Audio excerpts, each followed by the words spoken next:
Welcome to another Food Nourish Deep Dive, the videocast from foodnourish.net.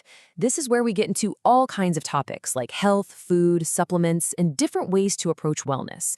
Today, we are going on a really cool hour-by-hour journey to see what's actually happening inside your body when you stop eating.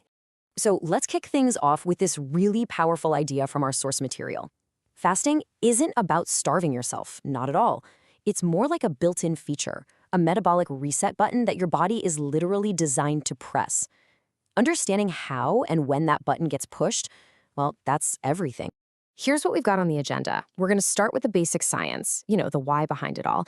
Then we'll walk through the whole timeline, from the moment you start through what some call the magic zone, and we'll wrap it all up with some really practical tips to make it work. Okay, first things first. Before we can jump into that hour-by-hour play-by-play, we really need to get a handle on the two different fuel systems your body can run on. Honestly, this is the key to understanding everything else that follows. Think of your body kind of like a hybrid car. It's got two ways to get power. The default is glucose, which is like the easy-to-burn gasoline you get from carbs. But it also has this huge, powerful electric battery, and that's your stored body fat. Fasting is basically what teaches your body how to flip the switch and start using that powerful battery. And this whole system is run by a kind of metabolic control panel with three main players. When you eat, a hormone called insulin is the boss. Its job is to tell your body to store energy. It's in storage mode. But when you fast, insulin levels drop, and a different hormone, glucagon, comes out to play. Its job is the exact opposite. It tells your body, hey, it's time to start releasing stored energy. All right, so let's get the clock started, right from the moment you finish your last bite of food. These first 12 hours, they're all about making that critical switch from storing energy to actually using the energy you've already got. So, for about the first 8 hours after you eat, your body is in what's called the fed state. It's busy digesting, absorbing, and running on all that fresh glucose from your meal. Insulin is pretty high, but as the hours tick by, it starts to fall, which is the signal that the storage party is over. And this is a really important shift. Your body goes from a building and storing state to a state where it's getting ready to tap into its own reserves. That feeling of emptiness you might notice around hour 5 or 6, that's not really hunger yet. It's just your digestive system clocking out for the day. Okay, now we hit what is, for a lot of people, the first real hurdle. Your body's easily accessible sugar stores, called glycogen, are starting to run low. Your brain, which just loves that easy sugar, starts to panic a little and sends out some hunger signals. This is a make or break moment. And here is the secret weapon. That hunger you're feeling, it's not this constant roaring monster. It's actually a hormone called ghrelin that comes in waves, usually just out of habit around your normal meal times. And here's the thing, if you can just drink some water and ride out that wave for about 20 minutes, it will go away on its own. So if you can successfully ride out that first wave and push past that 12-hour mark, you enter what our source material calls the magic zone. This is where things get really interesting and the big metabolic benefits start to kick in. This is the turning point.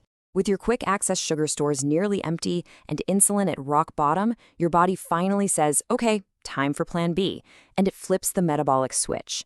It stops looking for sugar and starts actively breaking down your stored body fat for fuel. And then, around hour 16, something incredible starts to ramp up. It's a process called autophagy. Think of it like your body's internal spring cleaning crew. It goes around, finds old, damaged, junky cell parts, and recycles them. It's a deep cellular detox that's crucial for long-term health. Now, you might be wondering, okay, but is my body burning muscle for fuel? And that's a great question. Your body has a brilliant trick for this. It floods your system with human growth hormone. This surge of HGH tells your body, hey, protect that valuable muscle, just burn the fat. It's pretty amazing. When you put it all together on a chart like this, you can really see the whole story.